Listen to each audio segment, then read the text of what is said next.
La congregación de Israel. El nombre Edá, congregación o reunión, procede de la misma raíz que Moed. Como estábamos analizando, Moed, como el tiempo señalado, la festividad o el lugar de reunión, vemos que el nombre Edá, congregación o reunión, tiene esa misma raíz de Moed. Es decir, hay una relación entre Moed y Edá. Edá, en sentido original de encuentro, asamblea programada, fijada, tiene esa misma relación con Moed en ese aspecto. ¿Se da cuenta? Es compañía, congregación, cuadrilla, enjambre. Cuando se habla de insectos también puede ser un enjambre de insectos, puede ser una agrupación, grupo de personas, una junta, una multitud, un pueblo, reunión, séquito, sociedad. La mención que nosotros más nos incumbe en el estudio es con respecto a una mención reiterada que tiene el término Edá, que se refiere a la congregación de Israel. Y esta Edá, a su vez, procede de una raíz que es Ed. Y Ed nos trae un tanto más de luz en este estudio. Ed específicamente significa testigo o testimonio. Específicamente grabador, es decir, príncipe, testigo, testimonio. Eso nos puede llevar a nosotros a comprender de que dentro del pueblo, dentro de la edad de la congregación de Israel,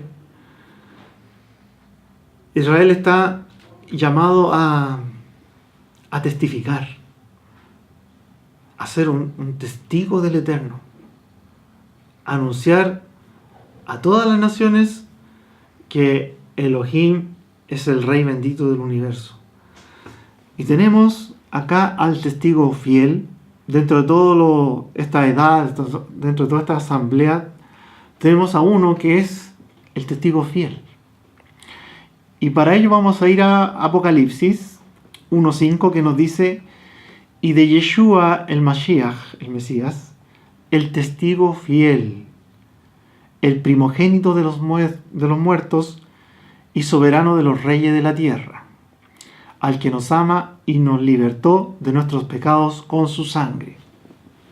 Es decir, Él nos lleva a la libertad, entregó su vida, y de parte del Eterno es el testigo fiel, para anunciar quién precisamente es el Eterno, y el procurar ser un reflejo, como un buen hijo de Israel, como el más excelente de todos, de dar testimonio de quién es el Eterno, quién es Elohim. Tenemos Apocalipsis 3.4, que nos dice también: y al ángel de la Cajal en la Odisea escribe esto, dice el Amén, el testigo fiel y verdadero, el principio de la creación de Elohim. Y acá vamos a ver un extracto que tiene el código real, es una traducción de la Brit Hadashah con matices hebreos, en relación a cuando dice el testigo fiel y verdadero, el principio de la creación de Elohim. Para evitar malos entendidos, esta nota está muy bien realizada, que dice: esto es el principio, o sea, la causa por la cual tuvo lugar la creación. Una referencia al Mashiach. La causa o propósito por el cual el Eterno creó todas las cosas. No así como algunos interpretan, de que el Mashiach fue el gestor de la creación, porque ¿cómo podría ser el gestor de la creación si aún ni siquiera nacía ni existía? Eso para esclarecer ese punto. Es decir, el Mashiach es la causa por la cual el Eterno hizo todas las cosas, como el heredero, como dice el libro a los Hebreos, la carta a los Hebreos, que Él es el heredero. Y cuando alguien va a ser heredero, no puede ser el mismo que va a ser el que recepciona algo, el que lo prepara. O si no, ¿cómo va a ser heredero de sí mismo? Eso no es posible. Y dentro de este proceso de testificar, Yeshua, como el principal de Israel, ya lo atisbó y lo anticipó el Naví Yeshayahu, y lo vamos a ver ahí en Yeshayahu 43:10, que nos dice en relación al pueblo de Israel y también en relación a su siervo al unísono en un solo pasaje. En Yeshayahu 43:10 nos dice: vosotros sois mis testigos, dice Adonai. Ahí está hablando de Israel, como sus testigos. Cuando uno es testigo, tiene algo que testificar, algo que anunciar. Y acá se nos va a develar qué es lo que estos testigos, qué es lo que finalmente Israel debe anunciar. Vosotros sois mis testigos, dice Adonai, y mi siervo que yo escogí. Ese siervo que él escoge es el Mashiach. Es Yeshua el Mashiach. Él es su siervo que él escogió. Para que me conozcáis.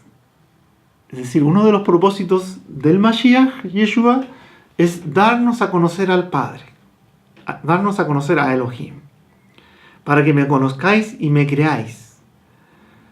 Y ahí es cuando uno empieza a caer en cuenta, cuando Yeshua dice: yo no hago lo de mi propia cuenta, sino lo que oigo al Padre, eso digo. Y cuando la Virgen allá también dice: el que tiene al Hijo, tiene al Padre. Hay una relación especial ahí. Yeshua, como el testigo fiel, da a conocer a Adonai, a Israel y a las naciones. Y eso nos puede ayudar a entender la respuesta que le da Yeshua a Felipe cuando le dice Felipe a Yeshua: muéstranos al Padre y nos basta. Y Yeshua responde no diciendo: yo soy el Padre. Yeshua nos dice eso. Yeshua dice: ¿cuánto tiempo he estado con vosotros y no habéis visto al Padre? ¿No sabéis que el Padre es en mí y yo en el Padre? Con esto Yeshua nos dice que Él es un testigo del Eterno, que Él nos da a conocer al Padre, es decir, como un reflejo del Eterno y de sus atributos, ¿sí? Como imagen en ese sentido. ¿Sí? Cuando en el principio de la creación dice: varón y hembra los creó, a imagen de Elohim los creó. Como propósito, el ser humano tiene que llegar a la estatura de ser esa imagen del Eterno. Y así nosotros tenemos que imitar a Yeshua el Mashiach para ser imagen de Él. Ser imitadores de mí como yo del Padre, dice Yeshua, el Mesías. Entonces hay un tema de ser ese reflejo. Ese es el enfoque de cuando Yeshua le habla a Felipe. No tiene que ver con idolatría, no tiene que ver con divinidad del Mashiach, eso no corresponde en la Escritura.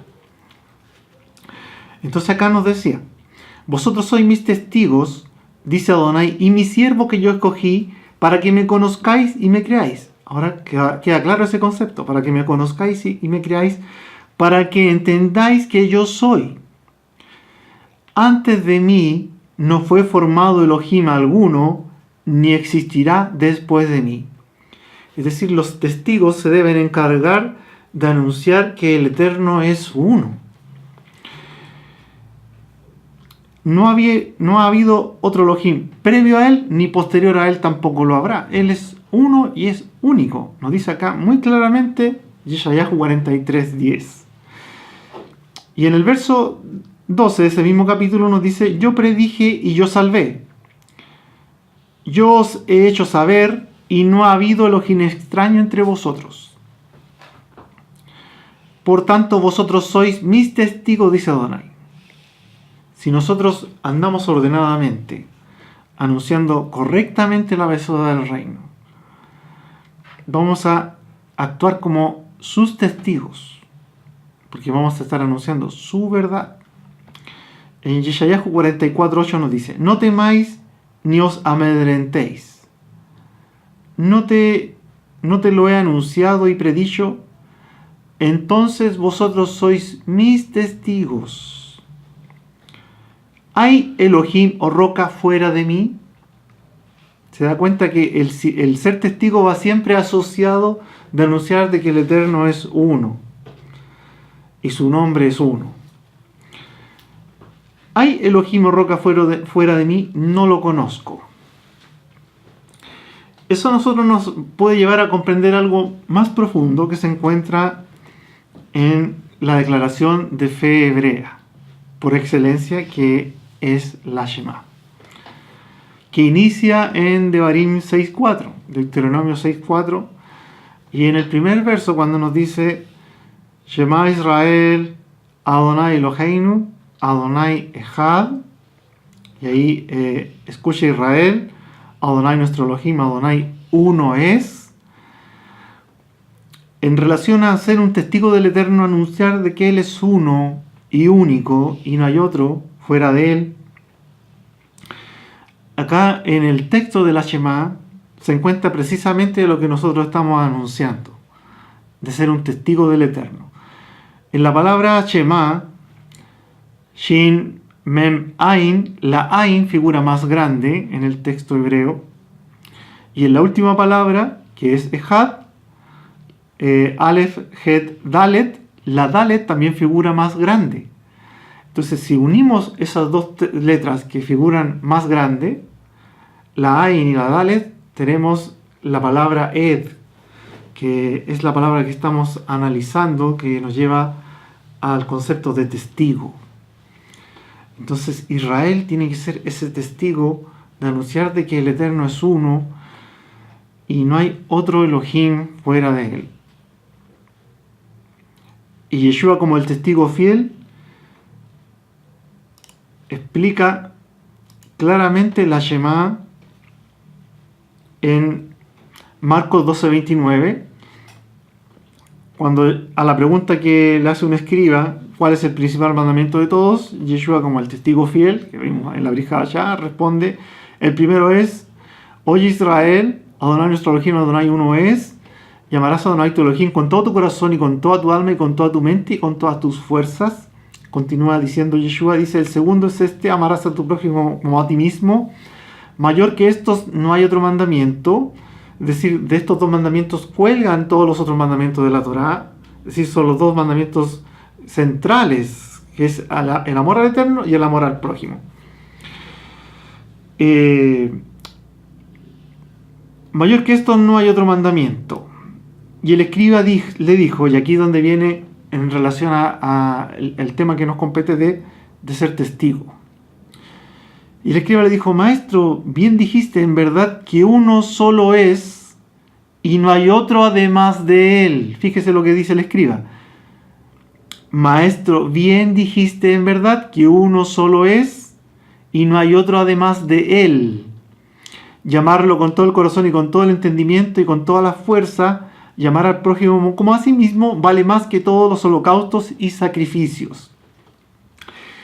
Y Yeshua, viendo que había respondido sensatamente, fíjese la respuesta de Yeshua. Vamos a ver cómo lo dice en otras versiones. Estamos viendo la versión Biblia textual.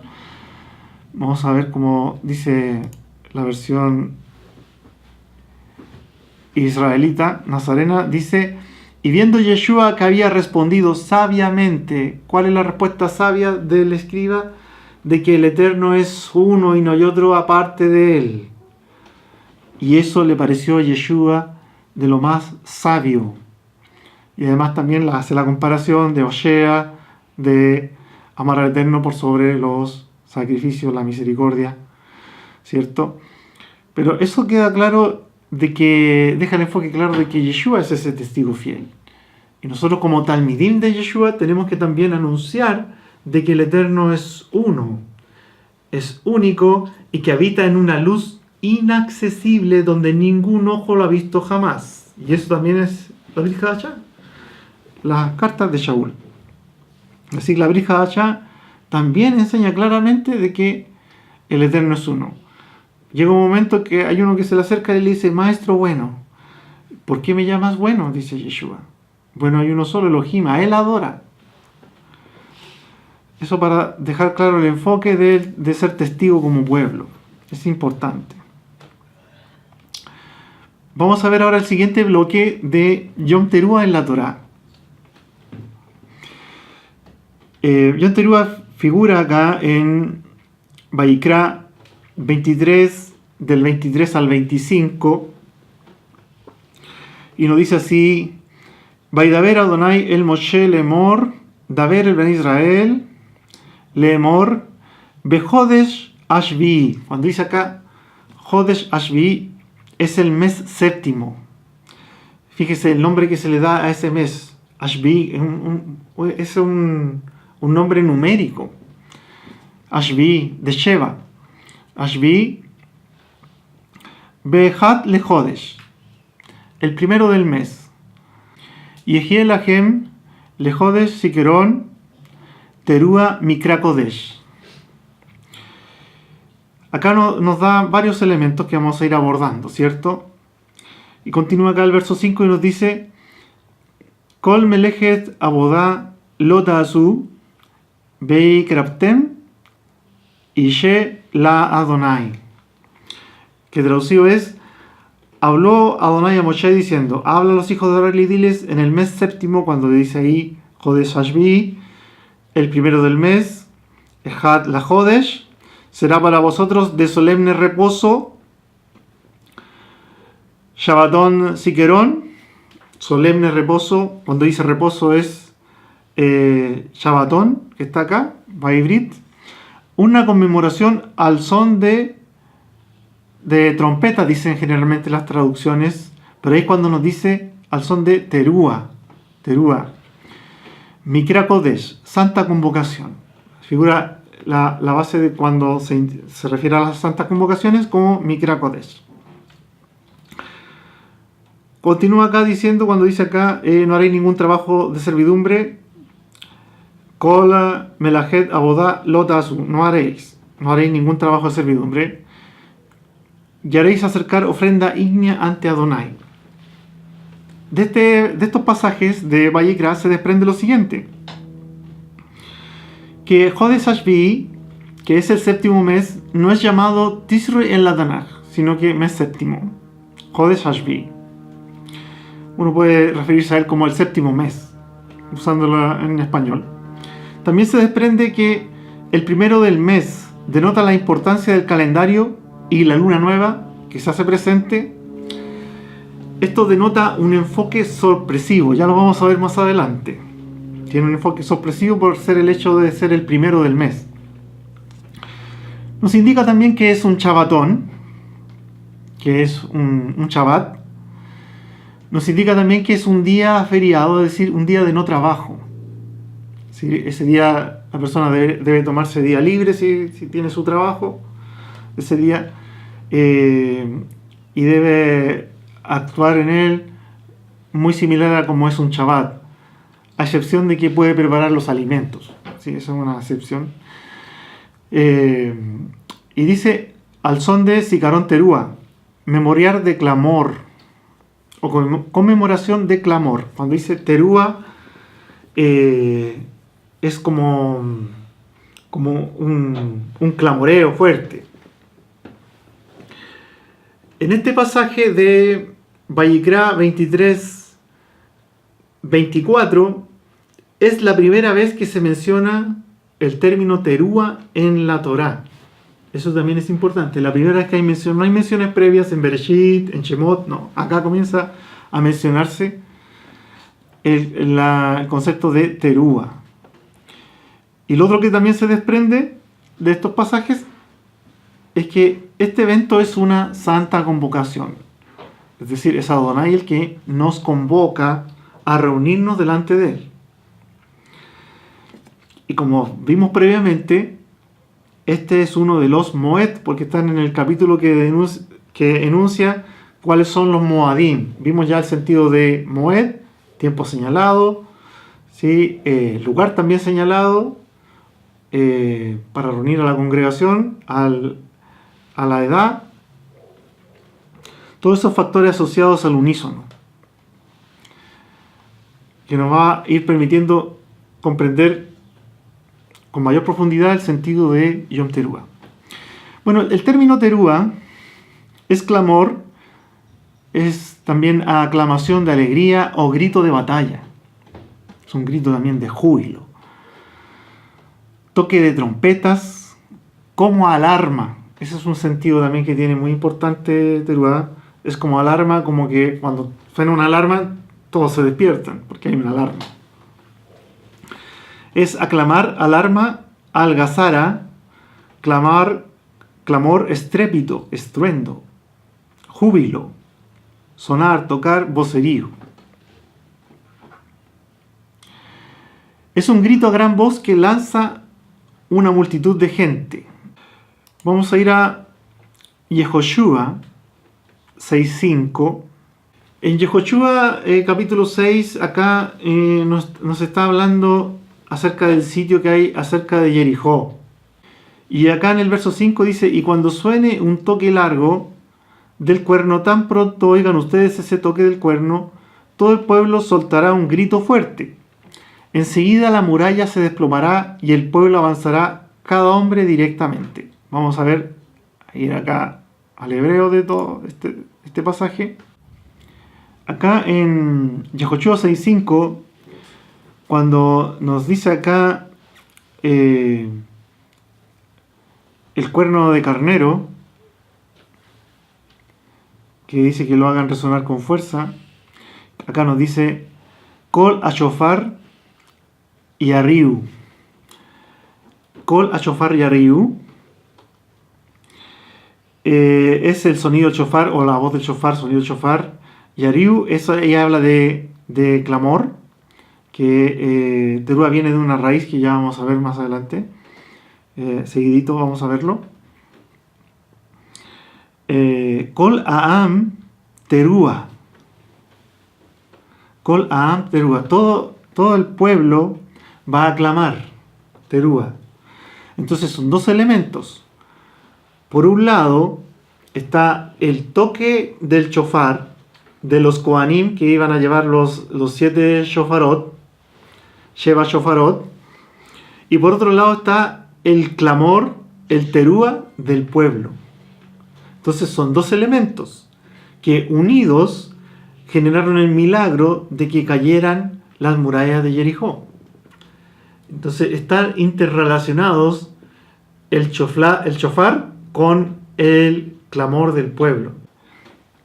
En Yehoshua 6.20 también nos dice: entonces el pueblo gritó y se hizo resonar el shofar.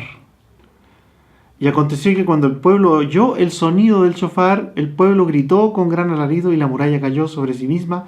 Entonces el pueblo subió hacia la ciudad, cada uno de frente, y conquistaron la ciudad. Es decir, la unión que hay entre el shofar y el clamor del pueblo genera el milagro, genera la conquista también. Y nosotros somos llamados a ser vencedores para el reino del Eterno.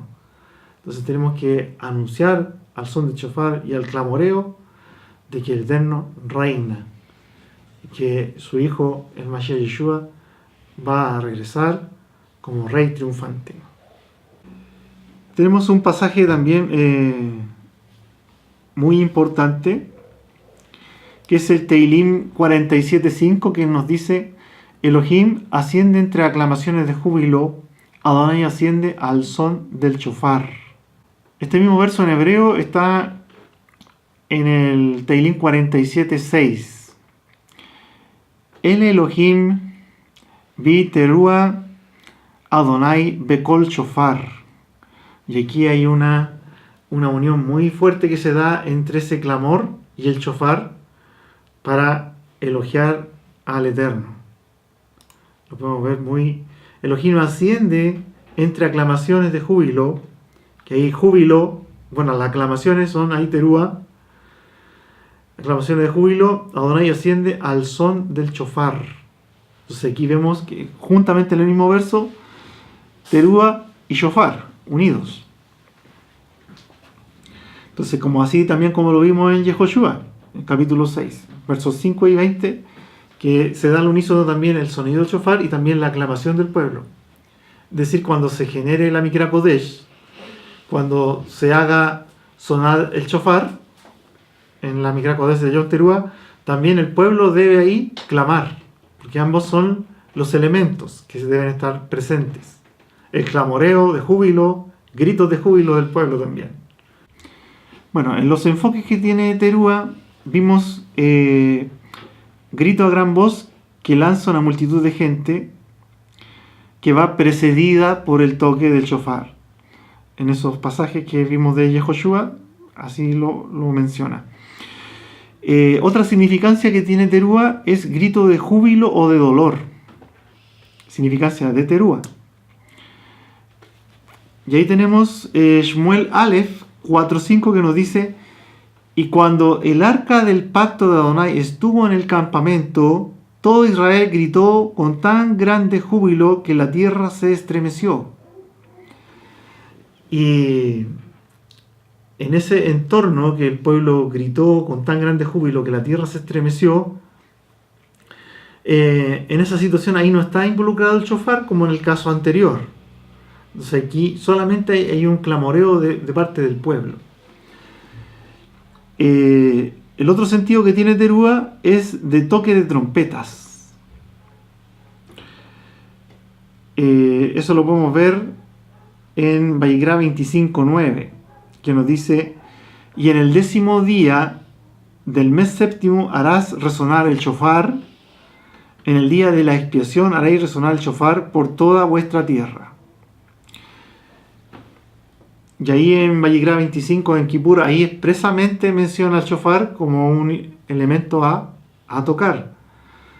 No así en Yom Teruah, que no lo menciona directamente. Y Teruah viene de la raíz Rúa. Y Rúa tiene el sentido de arruinar, especialmente por romper. Algo se rompe por algo.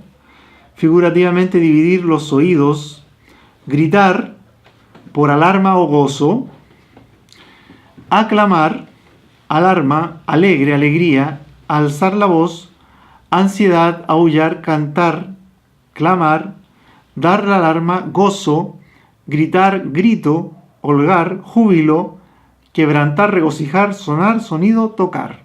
Todos esos son los enfoques que tiene Rúa, del cual se deriva Teruah. Entonces hay un clamoreo, hay un júbilo, hay bastante sonido involucrado de distintos factores.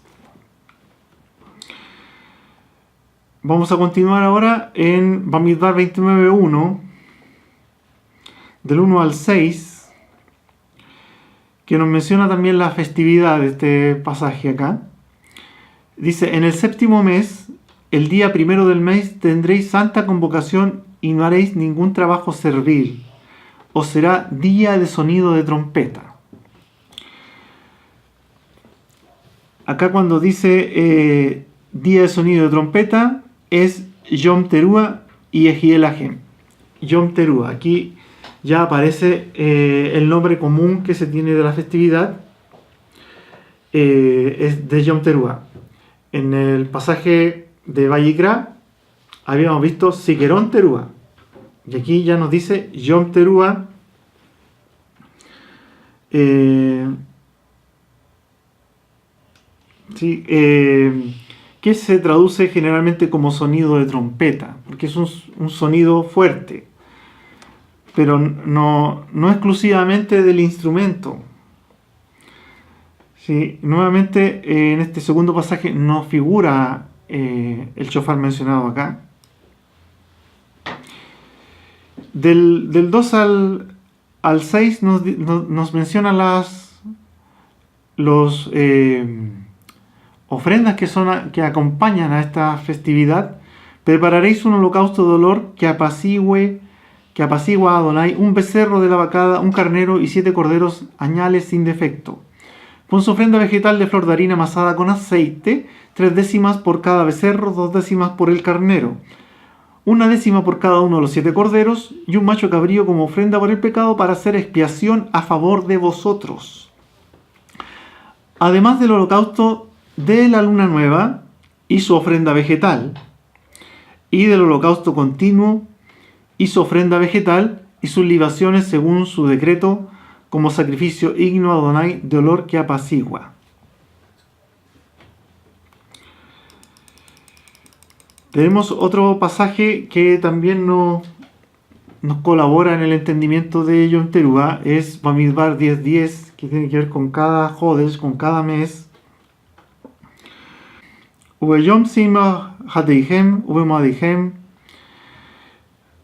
Uberashei Hatshehem, Utkatem, Behatzosrot Alolodeihem, Beal Sibhei, Shalmihem, Behayulahem, Lesikaron, Lifnei Eloheihem, Ani, Yahweh Eloheihem.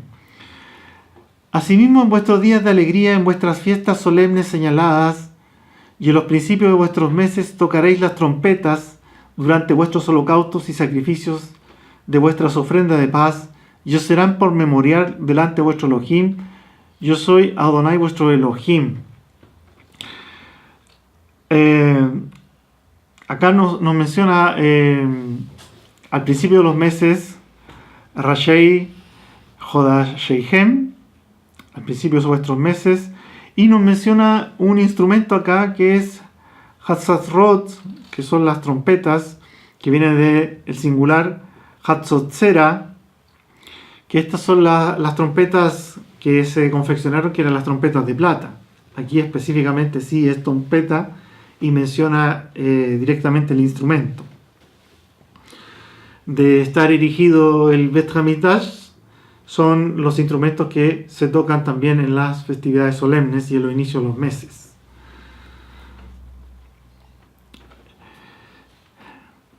Vamos a ver también el Teilim 81, versos 1 al 4, que nos dice así: para el director sobre Gitit por Asaf, referente a las prensas de vino. Canten de alegría a Elohim, nuestra fortaleza, griten al Elohim de Jacob. Comiencen con la música, toquen los tambores, toquen la dulce lira y el arpa. Suenen el shofar en Rosh Hodesh, en el día glorioso de tu festividad. Hay otras versiones que mencionan suenen el shofar en Rosh Hodesh, en la luna llena. Y la mayoría lo traduce de esa manera, pero el término que considero más apropiado es en el día glorioso de tu festividad. Y continúa el verso 4 diciendo: porque esto es misvá para Israel, una ordenanza del Elohim de Jacob. Acá vemos que hay una indicación ya directa acá del uso del shofar en el inicio de los meses, y menciona acá, en general menciona la festividad, en el día glorioso de tu festividad. Ya cuando dice ahí Teku bajó de shofar, Bakese Leyom Hagenu de Hag, de festividad, de festivo. Aquí ya menciona ya directamente al shofar en el inicio de los meses como instrumento para ser tocado. Cuando menciona acá que propiamente plenitud o luna llena, o es decir, su festival, también apunta a un tiempo señalado y tiene su raíz de el término kasá, es decir, si al solamente variar la nikudot nos lleva al término kasá, que significa propiamente engordar, llenar vacíos, por implicación cubrir por ropa o secreto, es decir, como ocultar, cobijarse, cubierta, cubrir o cubrirse, disimulo, encubrir, guardar, refugiar. Esas son las acepciones que tiene kasá, que se toma de la derivación de kesé. Y cuando menciona acá el Teilim 81.3, suena en el shofar en Rosh Hodesh, en el día glorioso de tu festividad. Cuando dice ahí festividad, ese término también viene de esta raíz, de cubrir, de disimular, de encubrir. ¿Sí? Cubrir por ropa o secreto. Guardar, refugiar. Está en cierta forma cubierto, la determinación así previamente de cuándo es el inicio de los meses y cuándo es Rosh Hodesh, y específicamente cuándo es Yom Teruah, que es la única festividad de las otorgadas y decretadas por el Eterno que inicia en el primer día del mes. No se puede saber con antelación, se da in situ el avistamiento y comienza la festividad. En cambio, cuando es Pesach, que es el 14 del mes de Aviv, por ejemplo, tú ya tienes 14 días de anticipación para ya saber cuándo va a ser Pesach, porque al iniciarse el Hodesh, el mes, Rosh Hodesh, la luna nueva, se determinan ya con anticipación, 2 semanas de anticipación, tú sabes cuándo va a ser Pesach. Lo mismo que cuando ya se da Yom Teruah, tú ya sabes cuándo va a ser Yom Kippur, sacas el cálculo y sabes también cuándo va a ser Sukkot. Es decir, puedes anticipar esas festividades y tenerlas claras previamente, pero no así Yom Teruah, no tienes una exactitud certera, tienes una estimación, pero tiene que ser corroborado. Y ahí este término nos arroja esta luz acerca de la festividad, de que es algo que está cubierto, está con cierto secreto y está en cierta forma oculto. Y vamos a ver que tiene todo un sentido y una connotación profética con el retorno de Yeshua el Mashiach. Una aplicación del término que se da en Bereshit 24:65. Cuando, eso lo vamos a ver con más detenimiento. Cuando viene Rivka y ve que a lo lejos se acerca a Yitzhak, dice, dijo al siervo, ¿quién es ese varón que viene por el campo a nuestro encuentro? El siervo dijo, es mi Adón, o es Adoni, mi señor. Entonces ella tomó el velo y se cubrió. Cuando dice se cubrió, es casá. Viene de la raíz de quesé. Entonces ella se cubre, la novia.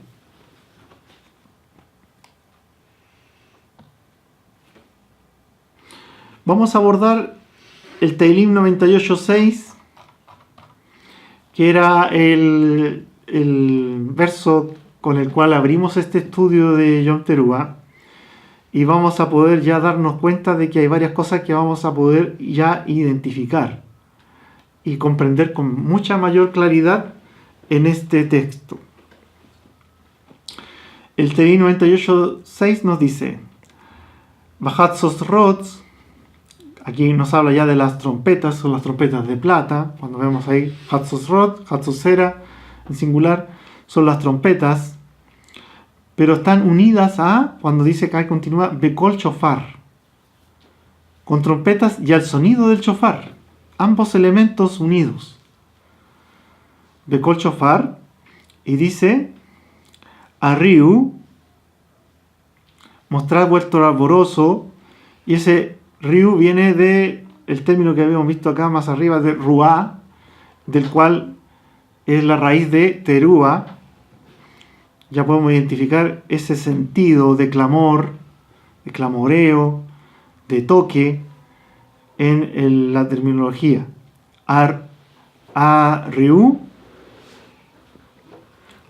Livnei Melech Adonai, delante del rey Adonai. Entonces podemos ya comprender estos términos y su sentido apropiado. Este pasaje del Teilim 98.6 tiene una clara connotación también a Yom Teruah. Y en el periodo entre Teruah y Kippur, Kippur apunta también a juicio, se dan lo que la tradición conoce como los Yamim Noraim, los días terribles o temibles. Son días intermedios en realidad entre una festividad que te debe llevar, ese clamor de Teruah te debe llevar a producir un cambio en ti, un despertar en ti, que a su vez te debe llevar a una preparación para Yom Kippur. Es decir, y es por eso que estas dos festividades están íntimamente relacionadas, conectadas entre sí. ¿Y cómo podemos ver esa conexión en el Teilín 98?